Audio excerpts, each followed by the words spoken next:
Si Mari, nasa kanya na ang lahat. Kagandahan, kayamanan, ngunit hindi ang kalayaan. Napakaganda mo. Ang ganda ng leg mo. Ako lang ang pwedeng humawak dyan. Ayoko magkaroon ng anak. Ano ibig mong sabihin? Ikukulong mo ko pagkatapos kong manganak. Hanggang kailan siya nakakulong sa pag-ibig ng kanyang asawa? Nag-report ako sa police station pero wala ring nangyari. Marami na akong pinuntahang lawyers. Wala ni isang pumanig sa akin dahil kinausap na ni Franco ang mga yun. Ano bang masama kung maging selfish ang pagmamahal at pagpapahalaga ko sa'yo? Ganun naman ang lahat. Ang gamitin ng kapangyarihan para durugin ang asawa. Kapag hindi na tama ang pagmamahal, talagang nakakasakal. Tandaan mo to. Ang mama mo na pinakamamahal mo ay nasa akin. Franco, parang awa mo na, hayaan mo na ako makahinga. Sir, hindi namin makita si ma'am. Magpadala ng mga tao sa location sinan ko. Bilis! Tayo na!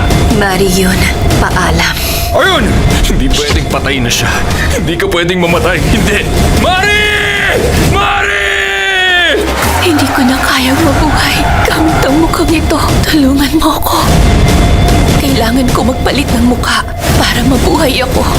From the first and true home of Asia novelas comes a story of love and obsession.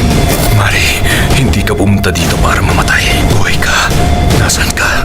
Ang mukhang noon ay may tinatakasan, ngayon ay mukhang may kalayaan. Doc, gusto ko ang mukhang to. Mukha akong matapang at malakas. Bagong ganda, bagong pag-asa.